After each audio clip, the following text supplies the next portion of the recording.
We are the wind in the sails of your business. We are your compass. Chart your course towards your targets. Africa Business Radio. Towards a profitable Africa.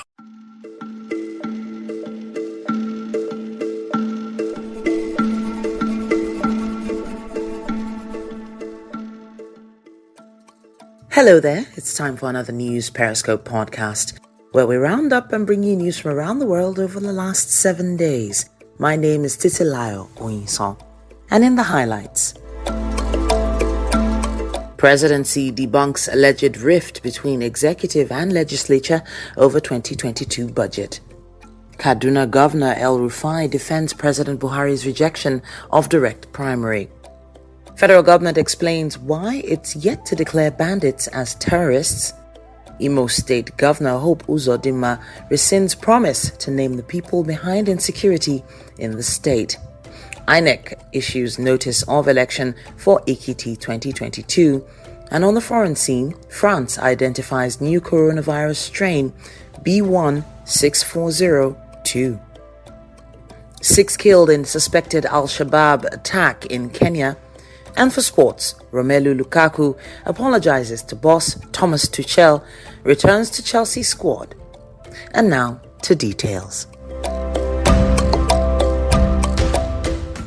We begin on Monday from Nigeria, where the presidency has debunked reports of an ongoing rift between President Muhammadu Buhari and the National Assembly over 2022 budget. Recall that President Buhari signed the 2022 appropriation bill of 17.126 trillion naira into law on Friday, 31st of December 2021. The president had at the signing ceremony expressed reservations over some changes affected into the original appropriation bill he presented to NAS for approval, describing such actions as worrisome. He had stated that he only signed the budget into law to enable its implementation from January 1st, 2022, and added that he would soon seek for amendments of some provisions of the budget when NAS resumed session in 2022. However, the presidency, in a statement issued on Sunday by Garba Shehu, the senior special assistant to the president on media and publicity, said President Buhari and the National Assembly under Lawal and Gbajabiamila are committed to a good relationship, and this or any other disagreement between the two arms of government will not alter the dynamics of that relationship. The statement debunked any rift between the two arms of government, adding that there will be none. Akwa Ibom State Police Command in Nigeria says it has since commenced a discreet investigation to unravel the immediate and remote cause of the New Year's killing of APC chieftain Mr. Itu Inyang, even as the perpetrators would be brought to book. The State Police Public Relations Officer, Odiko Macdon, who spoke in an interview, said the State Commissioner of Police, Andrew Amiengeme, had ordered a discreet investigation into the incident and ensured that the culprits were brought to justice. Gunmen suspected to be hired assassins on New Year's Eve shot dead a chieftain of the All Progressives Congress in Akwa Ibom State, Mr. Otu Inyang. Reacting to the spate of killings in the country, and former Assistant Director of the Department of State Services, Dennis Amatri, said everybody must be involved in the fight against criminality. That's why I'm saying that we have to bring it down to street level where everybody, all Nigerians will feel it. That yes, we don't have any problem. I can wake up at 2 a.m. and say I'm traveling from Lagos to Benin and then do it without fear. And this is the situation. That level of security is what we are looking for. So winning the hearts and minds, yes, very, very important. And that's why we say the human angle should be brought in. We need to apply the whole society approach where everybody is involved in fighting this. He also believes the nation is currently at war against insurgency. I keep on saying it that many people don't believe that we're in war. We are actually prosecuting a war. And then, of course, so many of us are sitting back and saying, let's see how the army is doing. Okay, 2-1. Okay, 2-1. Oh, they've drawn 2-2. You know, that's not what's supposed to happen. We all supposed to get involved in it, one way or the other. You know, we don't all have to join the military, but we should be able to support the effort in wiping out these insecurities in our country. This is a new year, so let's say we're going to start on a clean slate. And if we are starting on a clean slate, we want a situation where the security agencies, all of them, should be having a meeting now. Go back to the drawing board, and then, of course, in their control rooms, try to now see how we can refocus. We refocus and look at what is happening.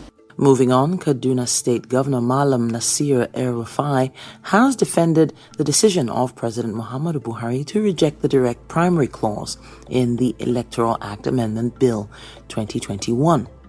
Governor El-Rufai made the clarifications in an interview on Arise Television.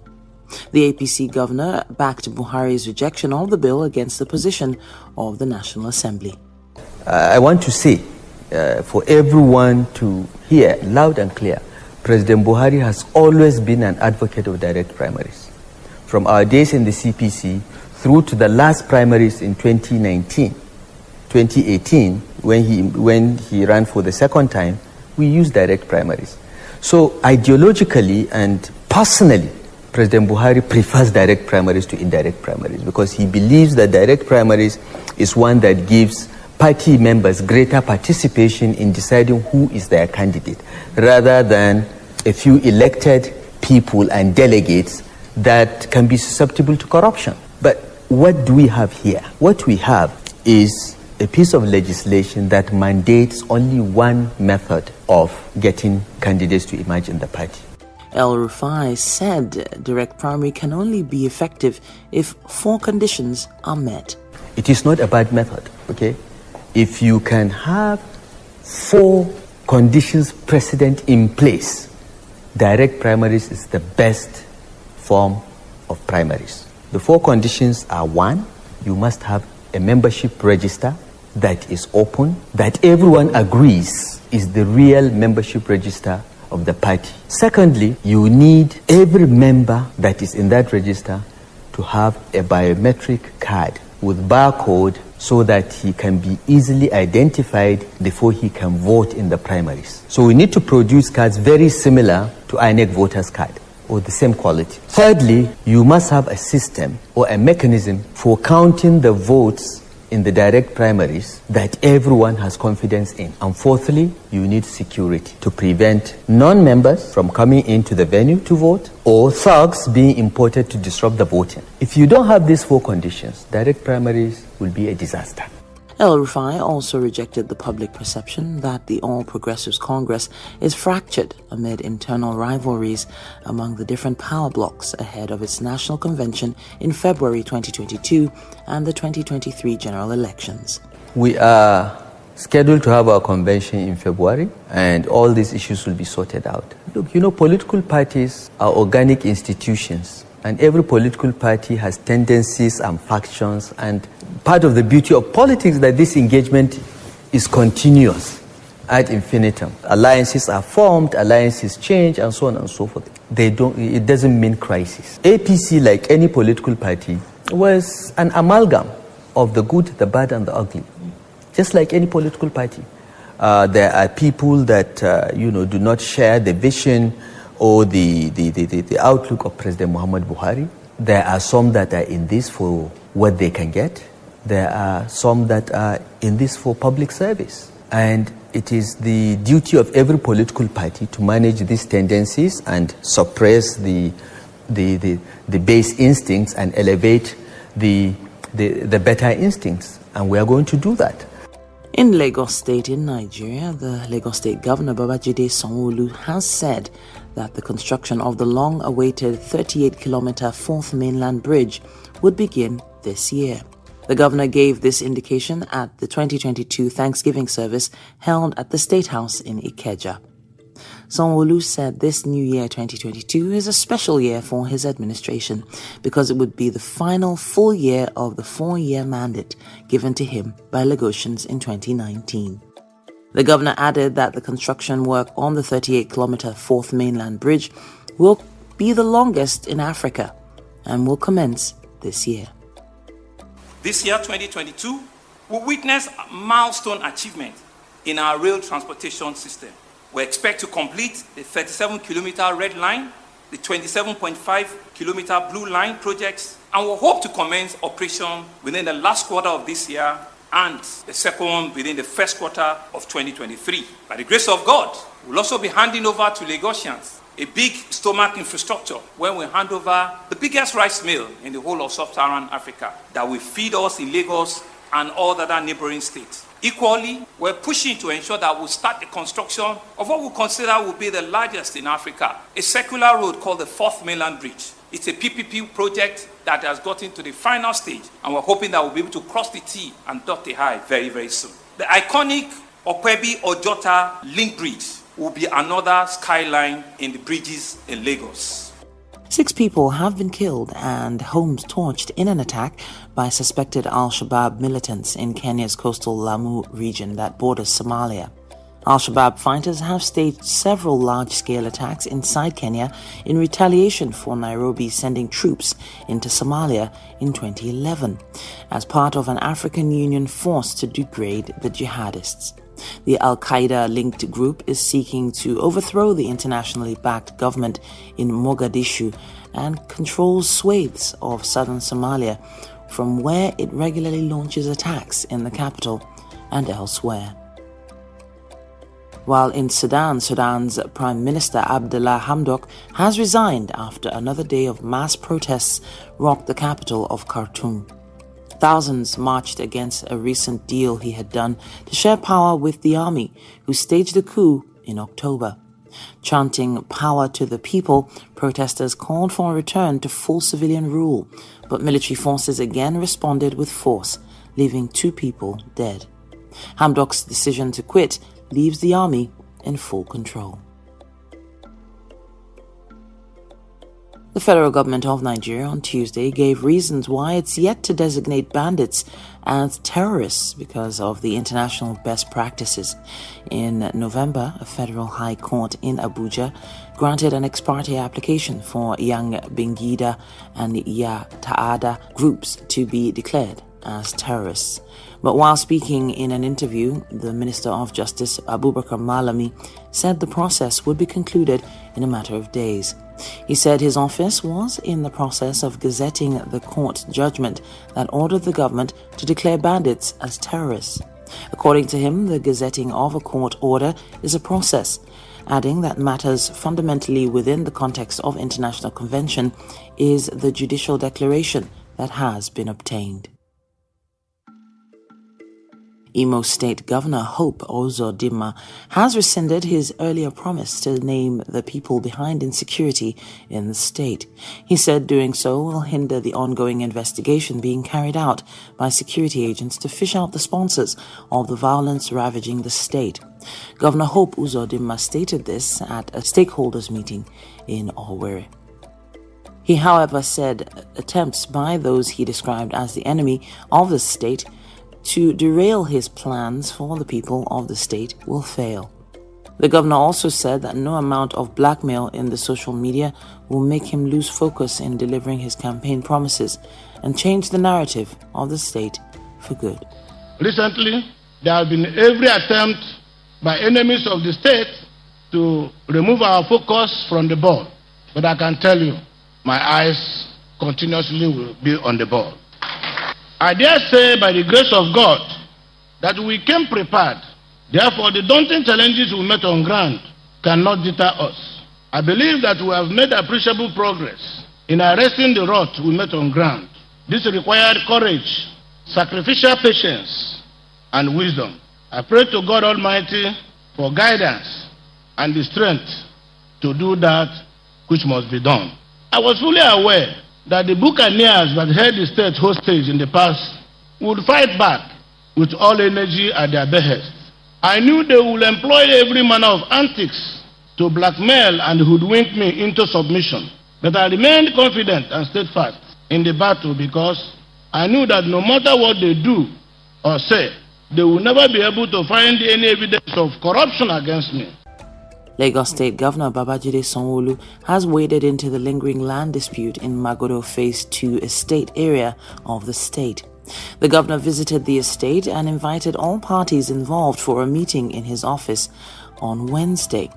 Earlier in the day, Magodo residents had staged a protest over the presence of policemen in the estate. Court bailiffs had also sealed some properties in the estate in enforcement of a Supreme Court judgment.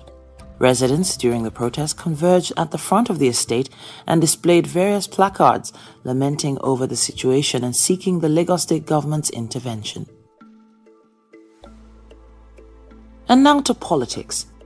The Independent National Electoral Commission of Nigeria has released its notice of elections for June 18th, 2022, the governorship election in Ekiti State. The Chief Press Secretary to INEC Chairman Rotimi Oyekomi said that the notice was posted at the Commission's state office in Ado-Ekiti on Tuesday. According to him, the move was in accordance with the timetable and schedule of activities for the poll released last year by the Commission. Section 30-1 of the Electoral Act 2010, as amended, provided that INEC must give notice of election no later than 90 days to the governorship election. The Commission said party primaries would begin from January 4th, 2022 and end on January 29th, 2022. President Muhammadu Buhari on Tuesday appointed Dr. DOYIN SALAMI as his chief economic advisor. This was disclosed in a statement by the special advisor to the president on media and publicity, Femi Adesina. The 59-year-old is expected to address all issues on domestic economy and present views on them to the president, and is also to closely monitor national and international developments, trends, and develop appropriate policy responses. Salami will develop and recommend to the President national economic policies to foster macroeconomic stability, promote growth, create jobs, eradicate poverty, among others. Salami has a 1989 doctorate degree, graduate in economics of Queen Mary College, University of London, and is the managing director and head markets practice at Kainos Edge Consulting Limited. The chairman of the Senate Committee on Media, Senator Ajibola Bashiru, has defended the upper legislative chamber over its failure to sit for the required number of days in 2021. Nigerian senators held plenary sessions for just 66 days in 2021. Senators are presently on a 4-week break to mark the end of the year and observe the Christmas and New Year celebrations.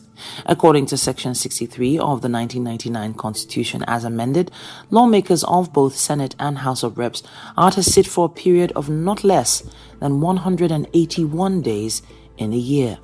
Speaking on what made senators not to sit for the constitutionally stipulated days, Senator Ajibola Bashiru blamed the default on the COVID-19 pandemic.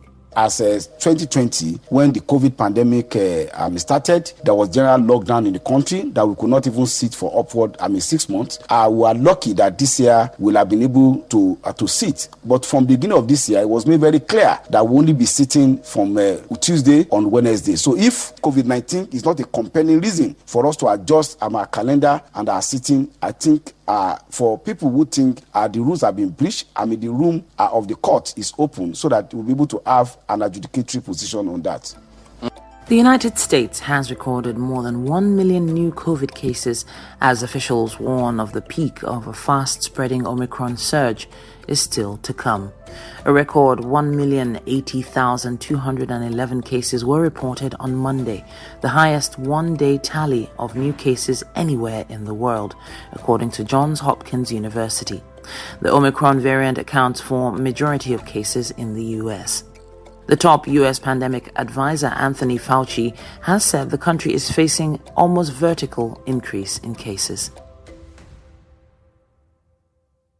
In sports, Chelsea's manager, Thomas Tuchel, on Tuesday said ROMELU Lukaku has apologized and will return to the squad for Wednesday's Carabao Cup semi-final, first leg against Tottenham. Lukaku was dropped for Sunday's Premier League draw with Liverpool after comments he made in an interview recorded 3 weeks ago.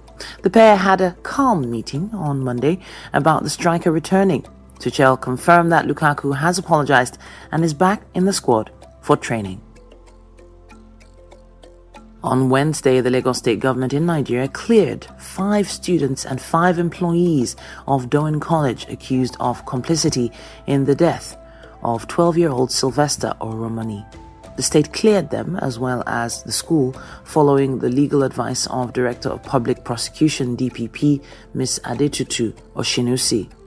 A copy of the legal advice, which was addressed to the Deputy Commissioner of Police State Criminal Investigation Department and the trial magistrate Olatunbosun Adeola, was obtained, and according to the advice, the interim and final autopsy reports issued by Lagos State University Teaching Hospital and toxicology report of post-mortem samples that from the Central Hospital Warri were in agreement as to the cause of death, namely septicemia, lobar pneumonia, and acute pyomyositis of the right ankle and acute bacterial pneumonia due to severe sepsis.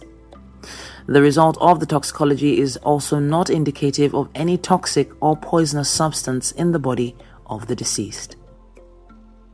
The DPP's legal advice therefore concluded that based on these findings, there is no prima facie case of murder, involuntary manslaughter, or malicious administering of poison with intent to harm against the 5 students.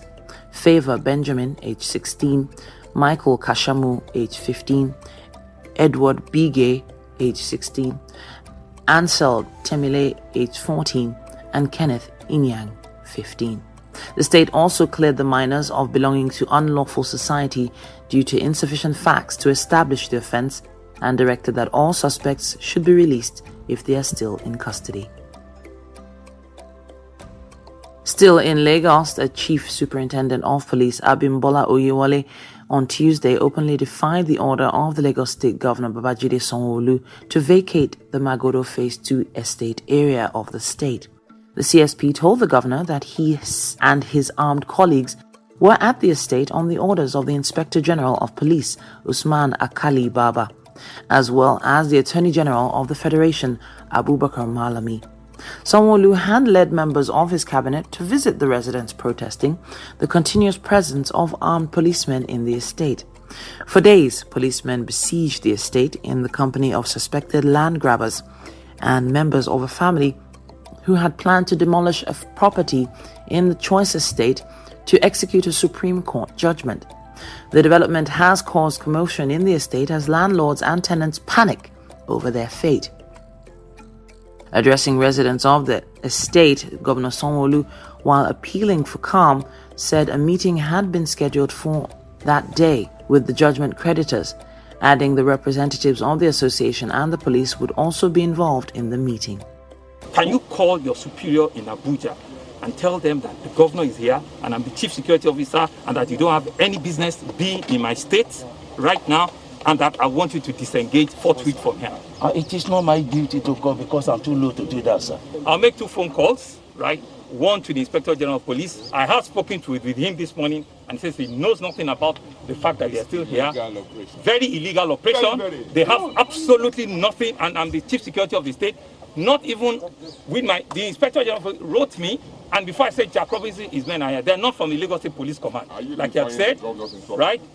They are not from Lagos State Police Command. It says it's coming from Abuja, and I don't know what other interest do they have beyond just keeping peace of the country.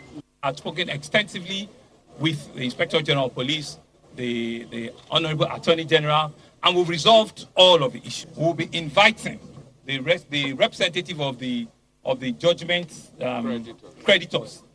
We have actually started a committee meeting, but I want to invite them again officially to my office by 11 o'clock. The Asset Management Corporation of Nigeria, AMCON, is set to name the 7,912 debtors owing a total of 4.4 trillion naira.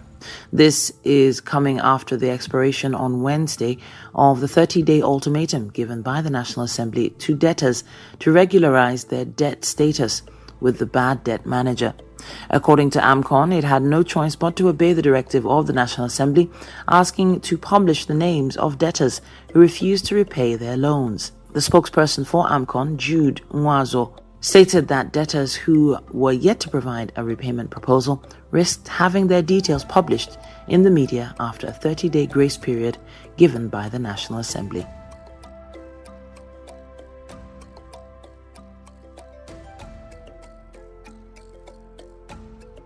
While the world is still grappling with the highly infectious Omicron strain of COVID-19, scientists in France have identified a new coronavirus strain, B16402, at the Institute of IHU Méditerranée Infection in Marseille. Named IHU, the new variant has so far infected 12 people living in southeastern France. The first case was linked to a person with a travel history to Cameroon.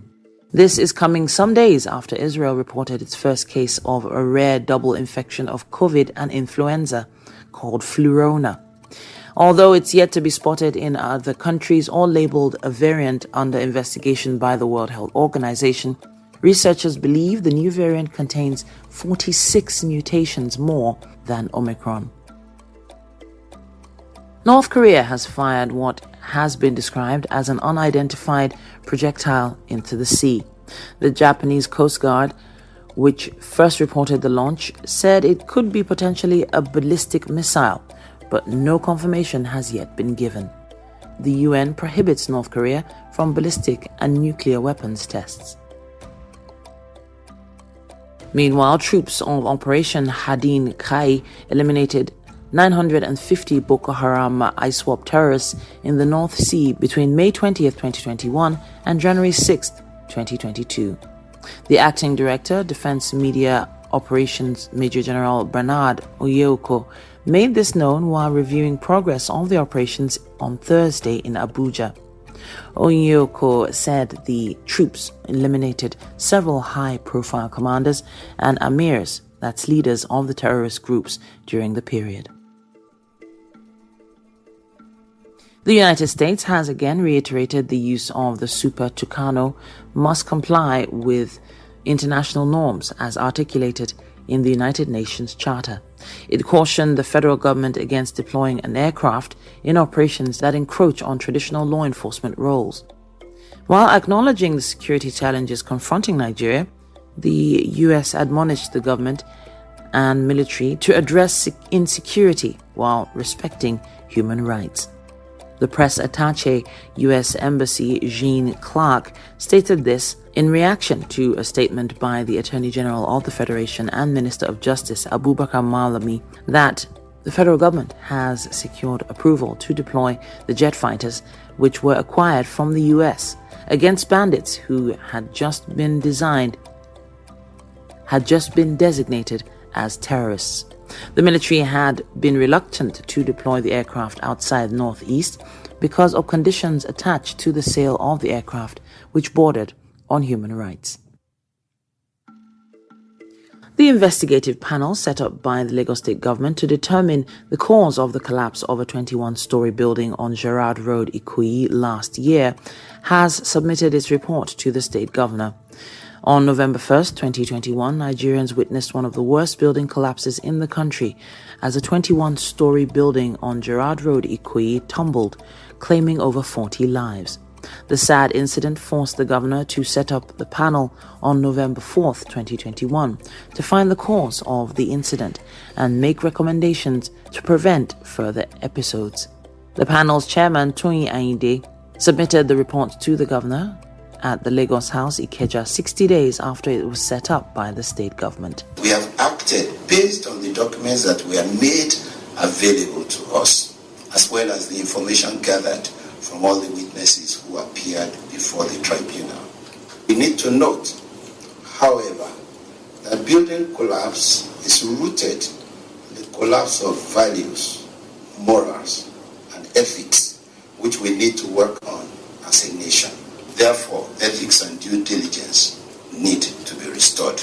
Governor Sanwo-OLU, who received the report, further set up a 4-man committee as a first step towards implementing the report submitted by the panel. What you've just presented to us now will immediately be turned into a white paper.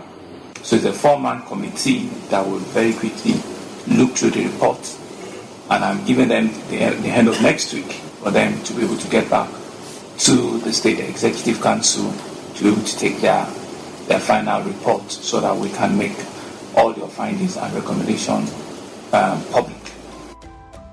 At least 5 people, including 4 children, have been killed by a lightning strike in Tanzania's western district of Kibondo in Kigoma region. A statement by the Kigoma Regional Police Commander, James Manyama, said the 4 children were hit by lightning at 6 p.m. local time in Kibuye village. The 5th victim, a woman, was struck by lightning at her farm. U.S. President Joe Biden used the first anniversary of the January 6th Capitol riot to speak bluntly about the impact of the shocking event and to lay responsibility at the feet of former President Donald Trump.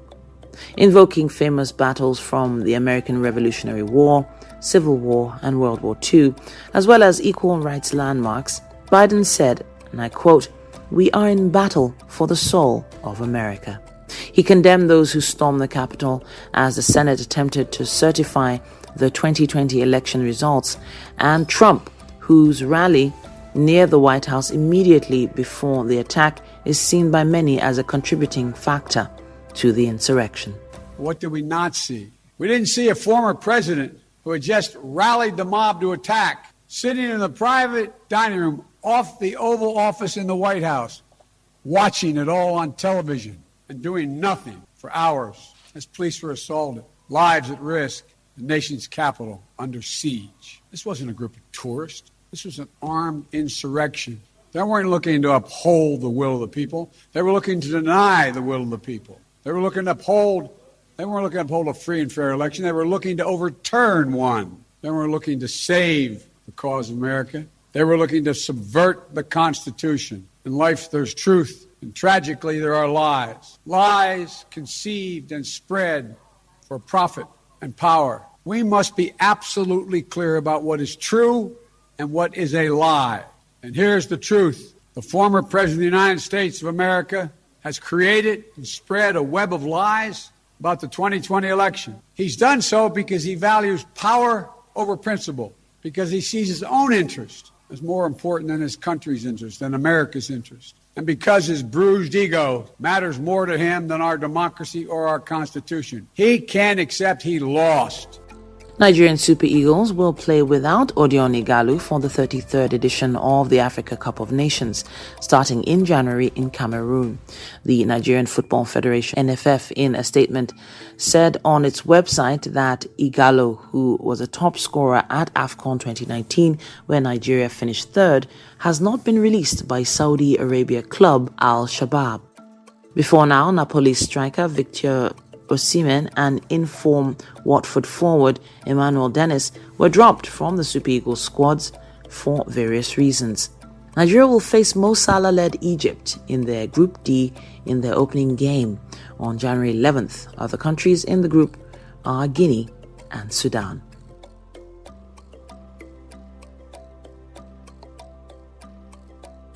President Muhammadu Buhari of Nigeria on Friday reeled out a number of guidelines that the new board members of Nigerian National Petroleum Company (NNPC) Limited must not flout. While inaugurating the board chaired by Senator Margaret Chuba Okaidigbo, the president charged them to comply strictly with corporate governance principles, including making sure that they do business with the highest ethical standards, integrity, and transparency.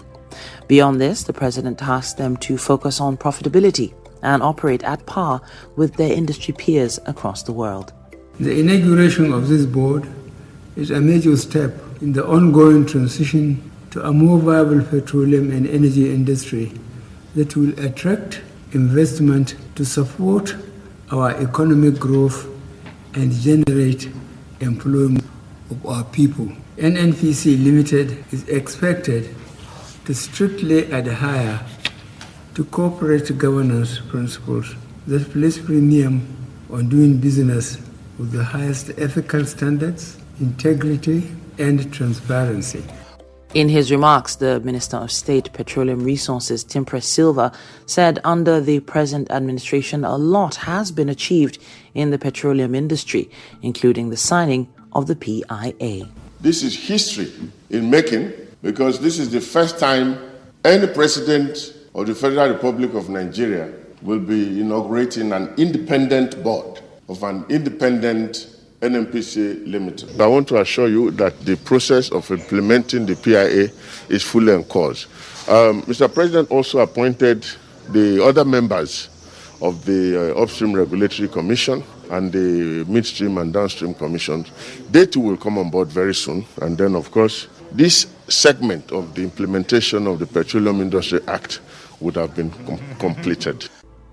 Some of those inaugurated include Mele Kolo Kiari, Chief Executive Officer Umar Ayida, Chief Financial Officer Dr. Tajuddin Umar, Northeast, Mrs. Lami O. Ahmed, North Central, Malam Muhammad Lawal, Northwest, and Senator Margaret Okaidigbo as chairman. This new NNPC is like a new child, and we intend to grow it. We intend to mature it.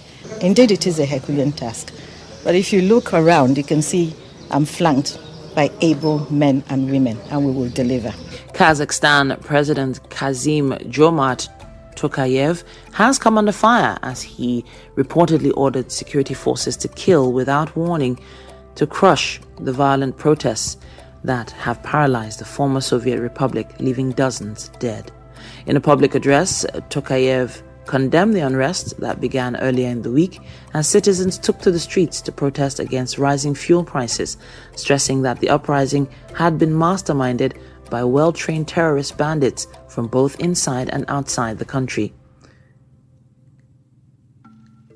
Kazakh state media reported that 18 security personnel and 26 armed criminals had been killed in the violent protests, with more than 3,000 people arrested and currently in detention. Beleaguered world number one Novak Djokovic has spoken out for the first time as he attempts to secure entry into Australia in time for the 2022 Grand Slam in Melbourne. Djokovic travelled to Melbourne after receiving a medical exemption to compete in the Australian Open, but his visa was denied by border officials on Wednesday. Although he has been told he's free to leave the country, the Serb is now stuck in Melbourne Detention Hotel as his legal team attempts to appeal the decision to deny him entry. The tennis star thanked and appreciated his fans for their continuous support. Djokovic's post comes as Australian officials attempt to justify their own activities in the lead-up to the uproar.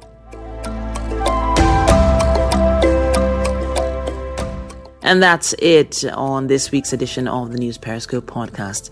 My name once again is Titilayo Oyin. So if you have any news you'd like us to report from around the world, just send us an email, newsperiscopepodcast@gmail.com, or send a WhatsApp message to 0805 4444 795.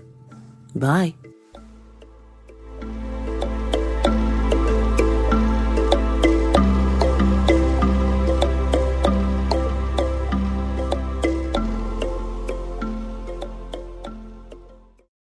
We are the wind in the sails of your business. We are your compass. Chart your course towards your targets. Africa Business Radio. Towards a profitable Africa.